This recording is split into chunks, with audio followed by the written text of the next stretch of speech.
अभी हाल ही में मध्य प्रदेश सरकार द्वारा एक आदेश पारित किया गया है जिसमें अब विधायकों व सांसदों को भी पुलिस द्वारा सैल्यूट किया जाएगा।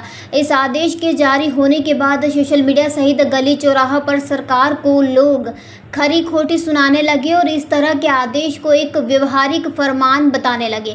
वहीं कुछ दिनों पहले हुए गोलीकांड में एक दलित की हत्या को लेकर परिवार को ढाढ़स बंधाने मुरैना आए मध्य प्रदेश कांग्रेस अध्यक्ष जीतू पटवारी ने भी इस पर अपना विरोध दर्ज कराया और कहा कि मध्य प्रदेश में वैसे भी पुलिस के पास संसाधन नहीं है।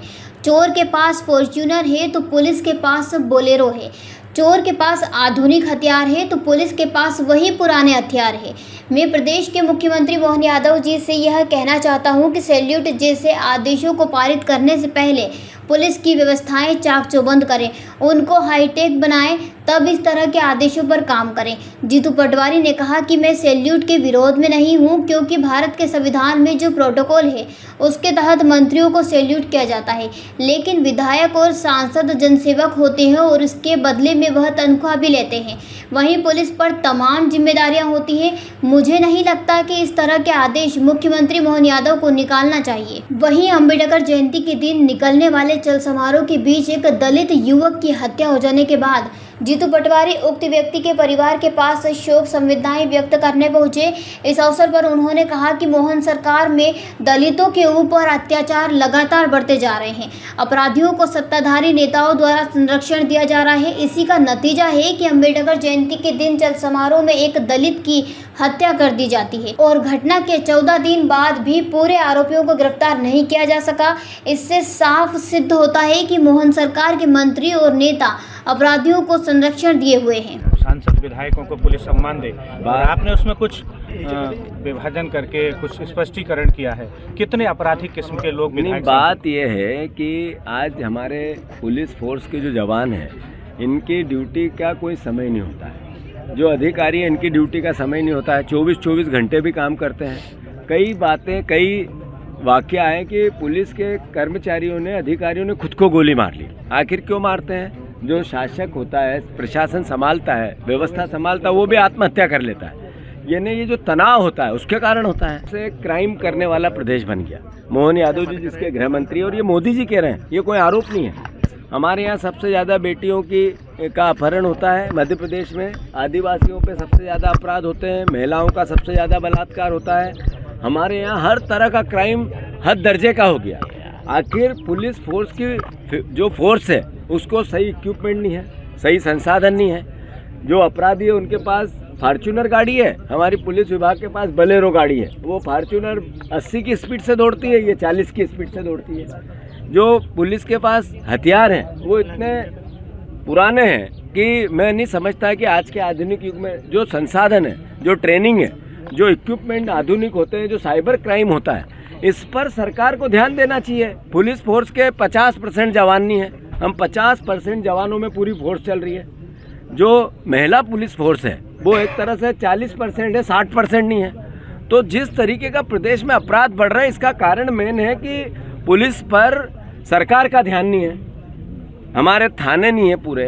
तो इस पर मोहन यादव जी को ध्यान देना चाहिए। सैल्यूट मारो विधायकों को और सांसदों को।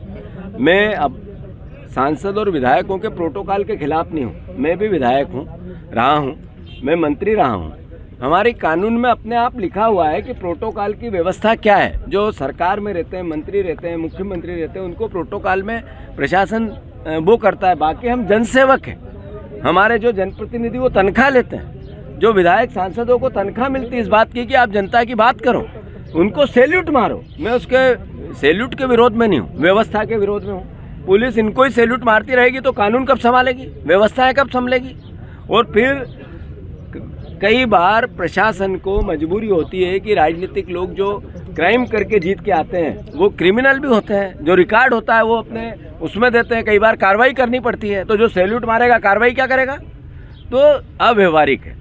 मैं प्रोटोकॉल की पालना होनी चाहिए। मोहन यादव जी अगर जनप्रतिनिधियों का सम्मान करना चाहते हैं तो सदन में करें ना, उनकी बात सुने। उनको जो 15 लाख करोड़ रुपए दे रहे हैं बीजेपी के विधायकों, कांग्रेस के विधायकों को नहीं दे रहे। जन सेवा के लिए, स्वेच्छा अनुदान के लिए, लोग क्षेत्र के विकास के लिए, तो ये इक्विलिटी लाए ना, दोनों को दें, तब जनप्रतिनिधि का सम्मान होगा। जनप्रतिनिधि का सम्मान सैल्यूट से नहीं होगा। जनप्रतिनिधि की बात और उसकी भावना मुख्यमंत्री और सरकार सुने, उसके प्रोटोकॉल की रक्षा तब होगी जब जनता उसका सम्मान करे। तो मैं मानता हूँ इसके लिए सैद्धांतिक मेरा विरोध है। मैं कोई राजनीतिक पुट नहीं देना चाहता।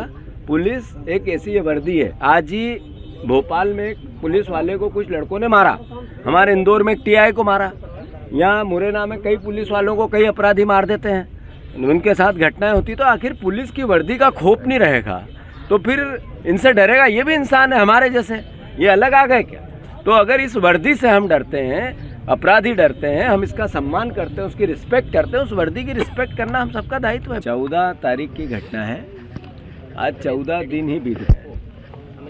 बहुत दुख है इस बात का कि 14 दिन बाद भी सारे अभियुक्त गिरफ्तारी नहीं हुई है। ये जो गोली चली, ये सोच, जो घृणा की जो भावना है, जो नफरत है जातिवाद का, जो बाबा साहब अम्बेडकर के जन्म दिवस के दिन हमारे दलित समाज के लोग, जाटव समाज के लोगों ने जुलूस निकाला, उस पर एक तरह से हमला हुआ। ये भारतवर्ष के लिए, मध्य प्रदेश के लिए मैं समझता हूँ अच्छी नकारात्मक बात है। मैं और दुख का विषय है कि राजनीतिक संरक्षण गोली चलाने वालों के साथ है। ये बात मैंने पहले भी कही थी।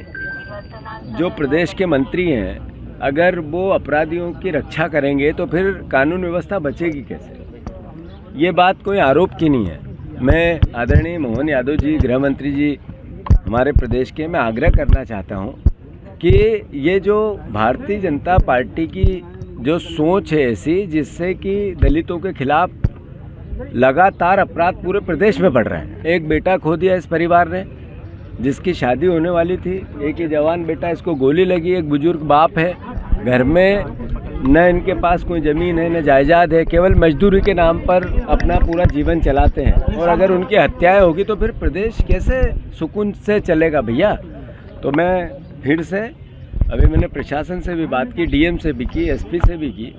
मैं मानता हूं कि बड़ी से बड़ी घटना का 14 दिन में पटाक्षेप हो जाता है। 100% राजनीतिक संरक्षण होगा, 100% मंत्री का दबाव होगा, 100% सरकार अपने ताकत का दुरुपयोग कर रही होगी। मैं मानता हूं पुलिस विभाग के लोगों पे भी बहुत जगह जगह प्रेशर रहता है, उनको भी नौकरी करनी होती है। मैं कोई इसका नहीं कहना चाहता, पर फिर भी निष्पक्ष कार्रवाई नहीं करेंगे, हत्या की बात नहीं करेंगे तो कब करेंगे भैया? ये हम इसका विरोध करते हैं और मैं पूरे परिवार के साथ हूँ। मैं यहाँ कोई राजनीतिक पुट नहीं देना चाहता किसी बात का, पर मैं मोहन यादव जी को इस पूरे मसले पर चिट्ठी लिखूँगा। और ये जो आरक्षित वर्ग है, हमारा जो दलित समाज है, जो अम्बेडकर के अनुयायी है, इन पे लगातार पूरे प्रदेश में जो घटनाएं घट रही है, बहुत चिंता की बात है।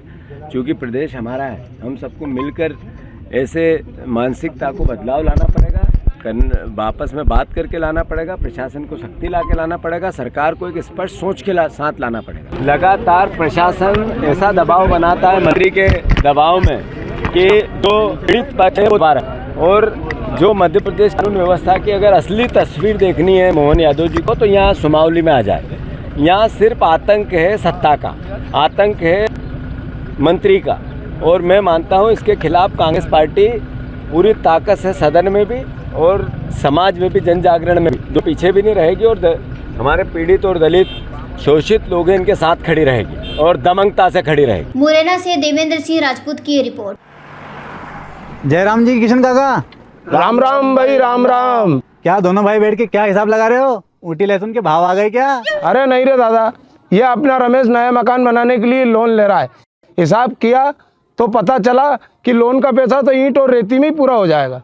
और अभी तो सीमेंट लानी है, सलिया लाना है, और तो ठेकेदार को भी पैसे देने हैं। मेरे तो कुछ समझ में ही नहीं आ रहा कि कैसे बनेगा मेरा नया मकान। अरे किशन काका, कहाँ इन रेत, सीमेंट और लाल ईंटों के चक्कर में पड़ रहे हो? मेरी बात मानो तो अपने घर को बाबजी एएसी ब्लॉक से बनवाओ। इसमें ना सीमेंट और रेत की जरूरत होती है, ना ही तराई करने की झंझट। और लाल ईंटों के मुकाबले आपका मकान काफी तेजी से बनकर तैयार हो जाएगा। इससे आपके पैसे तो बचेंगे ही, साथ ही मजबूती ऐसी कि सालों साल देखने की जरूरत नहीं। और इससे आप अपना मकान ही नहीं, कुएं और खेत की बाउंड्री वॉल भी बनवा सकते हो। जिससे रोजड़ों की समस्या भी खत्म हो जाएगी। वाह भाई, ये तो कमाल की चीज है। फिर तो मैं अपना घर बाबजी ब्लॉक से ही बनवाऊंगा। और मैं अपने खेत की बाउंड्री वाल। ज्यादा जानकारी के लिए स्क्रीन पर दिए गए नंबर पर अभी कॉल करें। बाबजी एएससी ब्लॉक्स, स्टील से मजबूती।